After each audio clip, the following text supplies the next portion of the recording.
Halo, selamat datang kembali di channel QWERTY Komputer.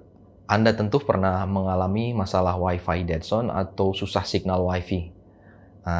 Video kali ini saya akan memberikan beberapa solusi untuk Anda. Namun sebelumnya, bantu channel ini dengan menekan tombol like, subscribe, dan tombol bell.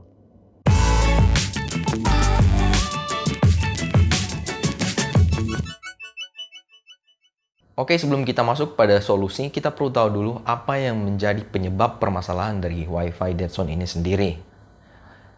Penyebab masalah yang pertama adalah jarak klien dari router. Jadi, jarak ini sangat mempengaruhi signal yang kita terima apakah baik atau tidak. Semakin jauh jarak kita dengan router, maka signal yang kita terima pun akan semakin melemah. Oleh karena itu, bar signal biasanya akan semakin turun di saat jarak kita dengan router sudah semakin jauh. Kemudian penyebab yang kedua adalah posisi routernya sendiri. Router yang terhalang dengan berbagai perabotan rumah atau dinding ini sangat mempengaruhi signal yang kita terima pada klien, yaitu misalnya smartphone atau laptop yang kita gunakan. Ini akan sangat-sangat mempengaruhi.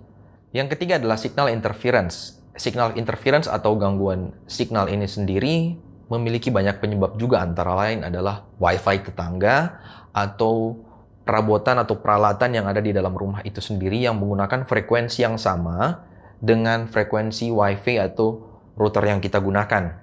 Setelah kita mengetahui penyebab dari masalah Wi-Fi dead zone ini sendiri, maka ada beberapa opsi solusi yang akan saya berikan kepada Anda. Opsi solusi yang pertama adalah menggunakan kabel LAN atau kabel UTP. Menggunakan kabel LAN memiliki kelebihan tersendiri, yaitu budget yang Anda keluarkan akan menjadi sangat bergantung kepada seberapa panjang kabel yang Anda gunakan nanti untuk menghubungkan router dan device yang akan Anda gunakan. Kemudian selain itu, koneksi akan menjadi lebih stabil karena tidak adanya gangguan signal, karena jaringan yang menggunakan kabel otomatis tidak menggunakan signal ya. Selain itu, masalah terhalang signal Wi-Fi-nya, masalah terhalang dengan dinding ataupun dengan perabotan otomatis menjadi tidak ada penghalang lagi, tidak ada masalah lagi dengan hal tersebut. Hanya saja opsi ini memiliki kelemahan, yaitu otomatis Anda akan sangat ribet untuk mengatur saddle kabel yang akan Anda gunakan nanti ya. Karena sangat aneh apabila kabel banyak berkeliaran di tengah ruangan, otomatis harus Anda rapikan dan itu cukup ribet. Selain itu, menggunakan kabel ini akan menjadi permasalahan tersendiri apabila yang akan Anda gunakan adalah smartphone. Apabila yang akan Anda gunakan adalah komputer desktop ataupun laptop, ini tidak akan menjadi suatu permasalahan karena desktop ataupun laptop memiliki port Ethernet sehingga Anda bisa menggunakan kabel.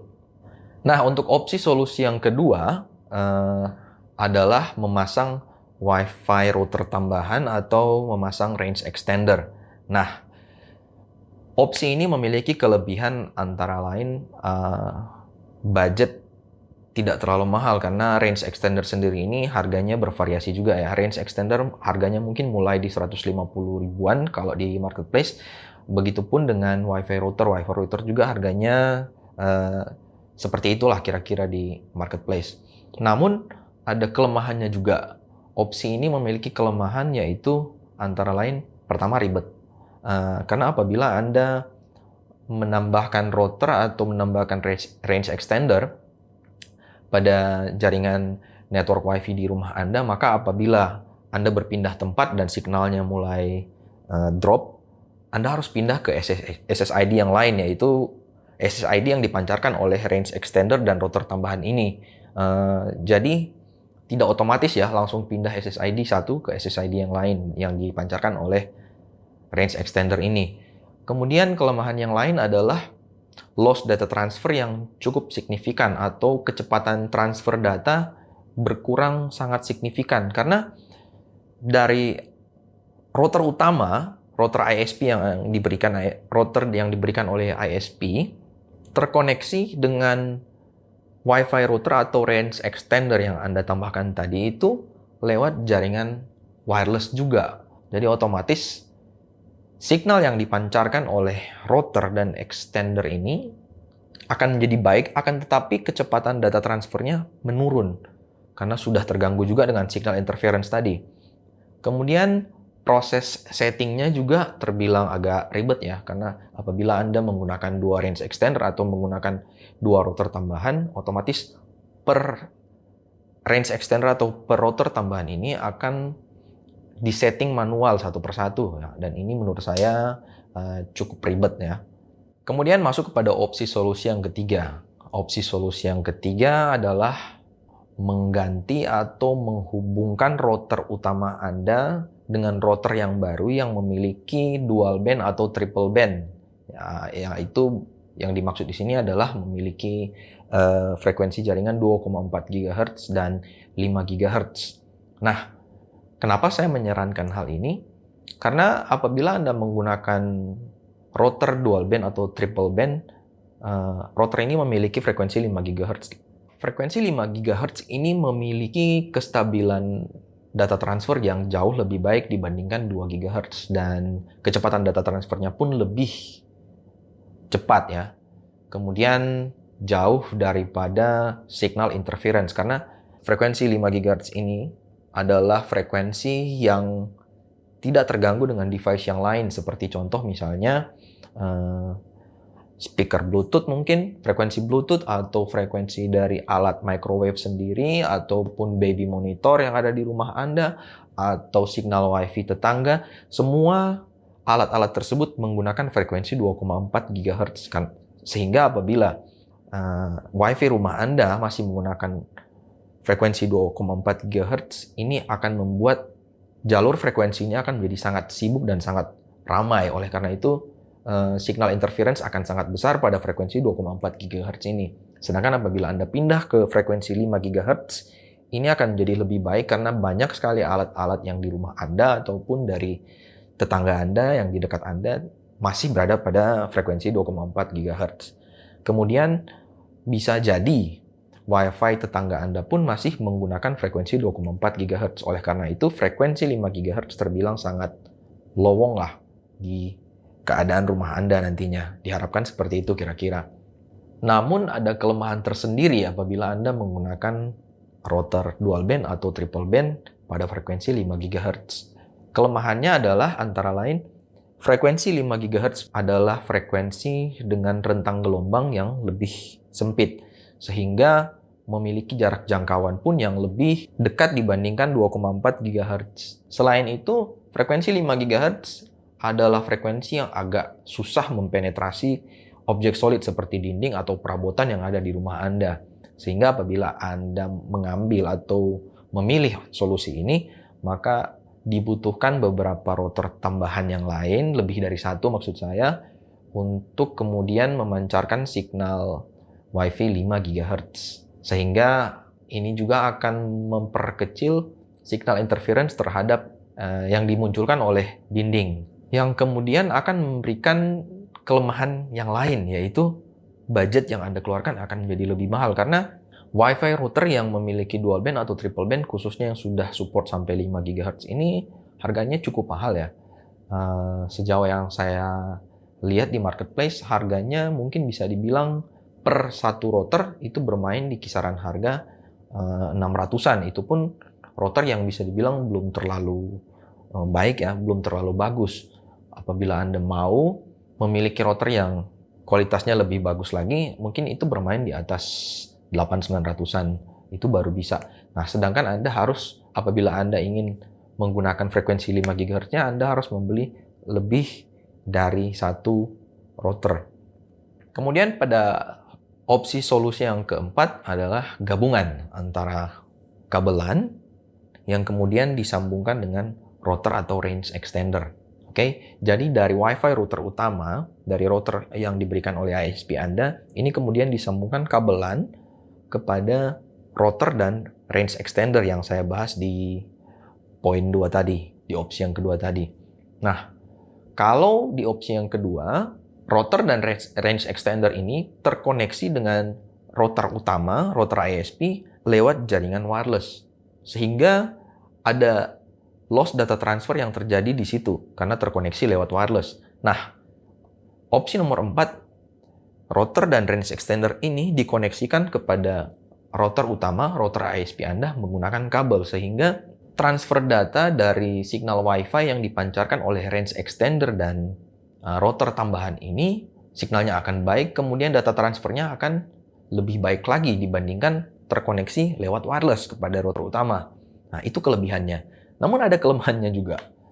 Opsi keempat ini memiliki kelemahan, yaitu kembali lagi, karena menggunakan kabel, otomatis pengaturan kabelnya menjadi cukup ribet. Sangat aneh apabila ruangan rumah Anda banyak sekali kabel yang bertebaran di tengah ruangan. Otomatis Anda harus merapikannya menggunakan sadel. Kelemahan yang lain adalah proses setting yang terbilang ribet.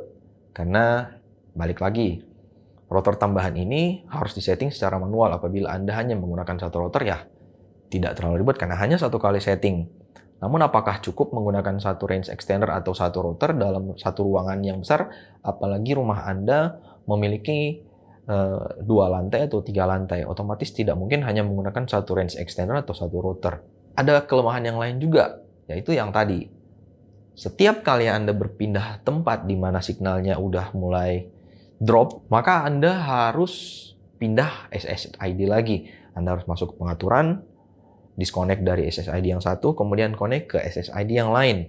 Ini menurut saya cukup membuang waktu ya, dan cukup ribet. Nah, lanjut kepada opsi solusi yang kelima. Opsi solusi yang kelima yang saya berikan buat Anda adalah menggunakan Home Mesh Wi-Fi System. Apa Home Mesh Wi-Fi System ini?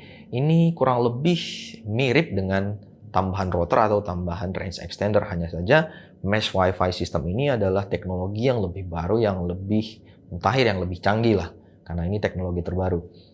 Dibilang baru juga mungkin tidak baru-baru amat ya, ini udah berapa tahun terakhir udah banyak juga yang pakai.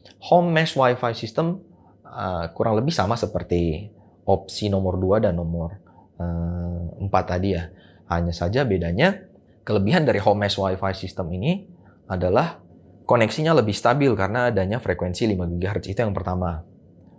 Sehingga signal interference-nya sangat rendah. Proses setting lebih simpel, berbeda dengan proses setting di mana Anda membeli router tambahan atau range extender tambahan. Proses settingnya satu persatu. Sementara Home Mesh Wi-Fi System ini lebih ke automatic ya. Anda cukup men-setting yang satu tinggal di pairing. Seperti itu kira-kira. Bahasa gampangnya seperti itu. Kemudian SSID yang dihasilkan atau yang dipancarkan hanya satu. Jadi apabila Anda sudah mengkoneksikan Home Mesh Wi-Fi System yang satu ini kepada router utama, maka ini hanya akan memancarkan satu jaringan SSID saja, sehingga apabila Anda berpindah tempat, tidak akan perlu untuk pindah SSID lagi. Karena Home Mesh Wi-Fi System ini biasanya dijual per paketnya. Biasanya dalam satu paket itu ada 2 node atau 2 alat, ataupun ada juga yang 3, ada juga yang lebih ya. Router utama yang dari ISP ini dikonekkan kepada Mesh Wi-Fi System yang pertama menggunakan kabel, kemudian disetting. 2 titik yang lainnya ini dari Mesh Wi-Fi System ini nanti akan di-pairing dengan mesh yang pertama yang terkonek dengan router utama ini. Sehingga 2 node atau 2 device dari Mesh Wi-Fi System ini tinggal Anda tentukan mau ditaruh di mana untuk memperkuat signal yang paling utama, yang paling pertama ini. Kemudian sehingga apabila Anda berpindah tempat, Mesh Wi-Fi System ini akan mengoptimasi signal yang Anda perlukan. Jadi Anda tidak perlu pindah SSID lagi, karena ada beberapa titik yang sudah memancarkan SSID yang pertama. Sehingga Anda tidak perlu sibuk untuk membuka smartphone Anda dan pindah SSID, atau laptop Anda juga harus pindah SSID. Tidak perlu. Apabila Anda menggunakan Mesh Wi-Fi System, maka setiap Mesh Wi-Fi System atau setiap node yang Anda pasang ini akan mengoptimasi jaringan dan akan saling berkomunikasi. Jadi apabila lebih kuat untuk terkoneksi kepada node A, maka smartphone Anda akan terkonek kepada node A. Namun apabila dideteksi signal Anda lebih kuat terkoneksi kepada node yang terakhir, yang paling ujung mungkin, maka smartphone Anda akan dengan otomatis terkonek kepada node yang paling ujung atau node C. Kita namakan node A, node B, dan node C ya. Jadi tergantung Anda berada lebih dekat kepada node yang mana. Apabila node A lebih dekat dengan Anda, maka Anda akan terkoneksi dengan node A. Apabila Anda lebih dekat dengan node yang C, maka Anda akan terkonek otomatis kepada node C. kembali kepada kelemahan menggunakan home mesh Wi-Fi system. Home mesh Wi-Fi system ini terbilang harganya cukup mahal ya. Lebih budget yang Anda siapkan akan lebih tinggi dibandingkan 4 opsi sebelumnya. Untuk harga di marketplace sendiri, harga terendah yang saya temukan adalah 2 jutaan untuk mesh Wi-Fi system dengan 3 node, dengan satu paket 3 node. Namun, menurut saya untuk saat ini, di mana frekuensi 2,4 GHz ini sudah overcrowded, dimanapun Anda tinggal, semua rata-rata menggunakan frekuensi 2,4 GHz. Mouse Bluetooth pun kadang-kala menggunakan frekuensi 2,4 GHz. Kadang-kala speaker juga menggunakan frekuensi 2,4 GHz. Microwave menggunakan frekuensi 2,4 GHz. Baby cam, sehingga apabila Anda masih bertahan pada frekuensi 2,4 GHz, ini akan sangat-sangat cukup mengganggu signal Wi-Fi Anda. Nah, sedangkan apabila Anda untuk pindah ke frekuensi 5 GHz dengan cara konvensional, yaitu menggunakan router-router tambahan, menurut saya akan lebih baik lagi. Alangkah baiknya apabila Anda langsung menggunakan home mesh Wi-Fi system ini, karena tidak perlu pindah SSID dan akan teroptimasi dengan baik secara otomatis untuk Anda pindah node-nya tanpa harus pindah SSID. Kira-kira seperti itu.